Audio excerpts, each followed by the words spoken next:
Coming up at 11, the latest on the forest fire threat and the possibility of severe weather tomorrow.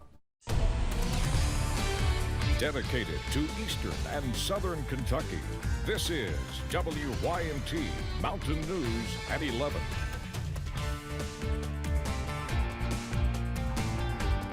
Good evening, I'm Steve Hensley. The wind was the big story today, with forest fires popping up across the region on just the second day of the spring forest fire season. More on that in a moment, but first, storms could blow in tomorrow, and some of those could be severe. It's a severe weather alert day, and meteorologist Evan Hatter has more on what to expect. Evan. That's right, Steve. The big story, though, today so far has been the wind. And if you haven't felt it, well, you just haven't been outside. You maybe have even heard it against the windows or against the outside of the house, like me, or maybe some of that whistling out there if you're poorly insulated, because we have seen plenty of it so far today. Weather-wise, outside of the wind, we're all quiet. INOP camera at UVA-Y is sitting at 50 at the moment. Downtown Whitesburg, a calm scene. What's not calm, the wind, 10 miles per hour, which is not gusty, but it's, well, now it's 11 miles per hour. But either way, it's still several miles per hour off of where we were earlier on. It still feels like 62 out there at the moment. Winds still out of the south between 5 and 10 miles per hour right now for the most part. Monticello currently at 18 miles per hour sustained. Many of our gusts have calmed down, but 22 mile per hour gusts now in Jackson and Hazard, 24 in Monticello, and those are only going to get speedier as we head into the day tomorrow. Upper 50s to low 60s out right now. And that's about 15 degrees warmer than we should be for daytime highs this time of year, and it's 11 o'clock at night. As for rainfall, nothing around here right now, just thickening up that cloud cover in anticipation of the rainfall, which is already getting going out to our west, out towards the I-57, I-70 corridors. That's headed in our direction as we head into tomorrow. A strong front will bring us a chance not just for more wind, but also for severe thunderstorms. For tonight, just gusty, just a little bit breezy, not like today, but still breezy out there. Low to mid-50s for overnight lows. We're even breezier tomorrow. I'll have the details on that coming up in just a few short minutes. Steve? Evan, thank you. We've received reports of several forest fires across the mountains tonight, including Bell, Johnson, and Martin counties, as well as here in Perry. Neighbors tell us one fire started on Little Leatherwood Creek Road south of Cornettsville earlier this evening. The Cornettsville Fire Department responded. They were in touch with neighbors near the blaze and keeping a close eye on the progress of the fire throughout the evening. While the fire was near homes as of about 9:45, it was burning up the mountain and not posing an immediate threat to property. Of course, that can always change with windy conditions. Well, a forest fire in Rockcastle County is contained tonight after high winds sparked a short in power lines and started a fire that burned 50 to 60 acres. Fire crews were able to put flames out before they got too close to any homes. Chad Hedrick has the video as crews took cameras up the mountain as they fought that fire. Up this mountain on Bright Shade Lane, acres of woods are now charred as winds fanned flames and filled the air with smoke. We're going to ride to the top of the hill and check on it. High winds, dry ground, and just one spark coming together as the perfect ingredients that firefighters had to work quick to knock out. The busy time of the year is, if it's low humidity out, it's real windy. The fire comes a day after the spring fire season started in Kentucky and shows just how fast one spark can get out of control. You got to take precautions on when you burn, don't burn. So like today would not be a good day to burn because of the high winds and low humidity. This aerial shot shows the size of the area fire crews were working to contain. I jumped our fire line right now. We're going to go back to the houses and make sure they're protected right now. WKYT was the only station to get access as firefighters rushed to knock down the flames using machinery to clear fire lines. The flame lengths go from short little flame lengths to 3 to 6 foot, 8 foot tall flame lengths with high winds. And with that, it carries the radiation heat from the fire and it dries out the fuels in front of it and causes the burning to go a lot faster and a lot faster and a lot faster. In Rockcastle County, Chad Hedrick, WKYT. The spring fire season runs until the end of April, when it is illegal to burn between the hours of 6 in the morning and 6 at night within 150 feet of any woodland or brushland areas. An Eastern Kentucky family now has some answers after a loved one went missing 2 years ago. 21-year-old Michaela Collett disappeared in October 2020. We learned yesterday a skull found last year after flooding in Clay County was Michaela. Her 2-year-old son's uncle says she was a great mom and friend. I couldn't ask for a better nephew because Michaela and Ben gave me one of the best nephews that you could ever ask for. It's still not known how she died. The family is asking the community to remember them in their thoughts and prayers as they begin to move forward.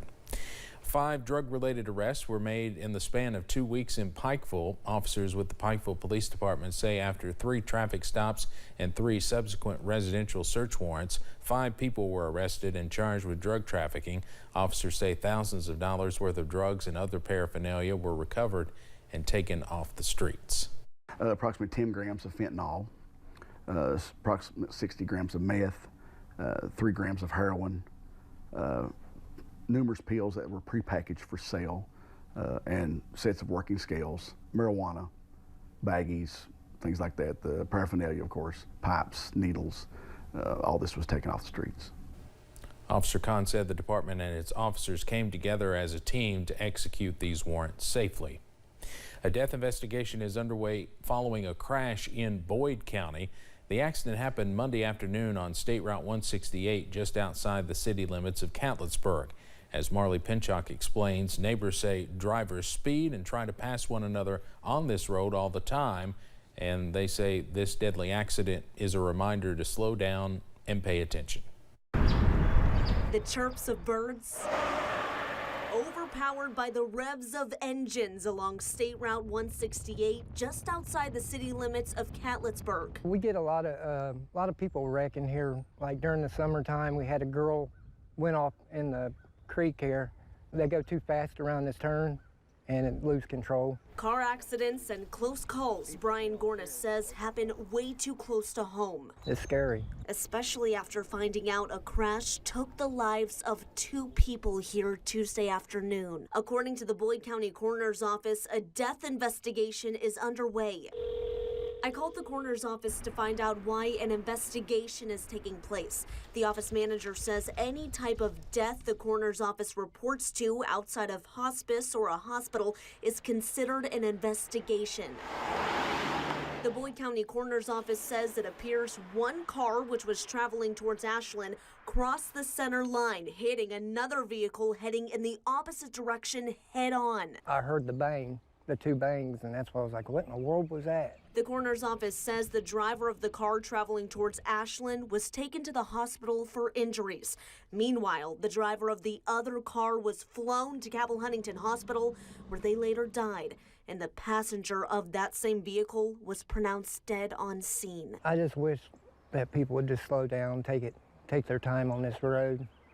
Just, think about the next person. Neighbors hoping moving forward, drivers slow down and drive with caution. Marley Pinchuk, WYMT Mountain News. The names of the 2 people who died in this crash have not been released yet. Eastern Kentucky University is warning students about a potential safety threat on campus. Campus police say they were notified about a suspicious vehicle yesterday, described as a black Nissan Altima. They say 2 men and a woman were asking students, both male and female, to get in. Police say this happened multiple times between last Wednesday and yesterday, usually at night. The driver was described as a white man with reddish-brown, shaggy hair. The Kentucky Senate passed a bill today to stop transgender girls from competing on girls' sports teams. There was heated discussion again today. The Senate passed the bill with a provision to use an athlete's birth certificate to determine the team they are eligible for. It also passed with an amendment limiting the bill's reach to grades 6 through 12.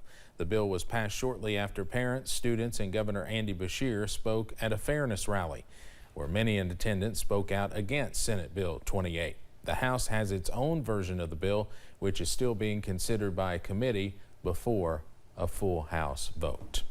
Today, Habitat for Humanity announced a $27 million disaster recovery initiative to help Western Kentucky tornado victims. The main focus will be providing shelter through the construction of 100 new homes and doing critical repairs on 300 others.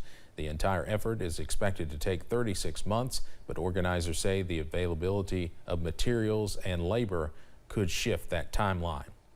New tonight, App Harvest says 34 people were let go. App Harvest says it's part of a move to expand its farm network and focus on production.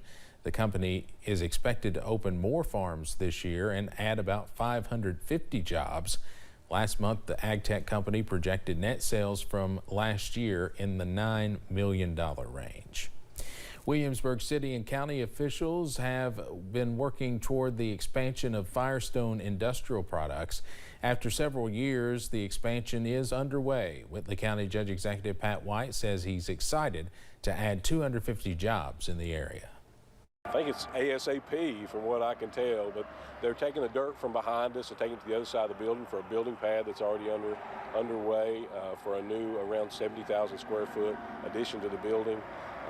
There's going to be some more that's being built with cooperation from state government on their adjoining property that state transportation cabinets now occupy.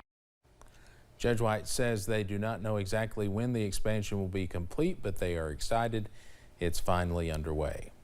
Still to come on Mountain News at 11, Floyd County officials are taking a step forward to help expand outdoor tourism using ATV trails.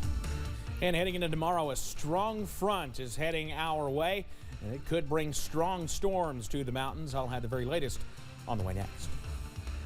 Driven to innovate, to excite, to be the best you can be. It's in the DNA of every Olympic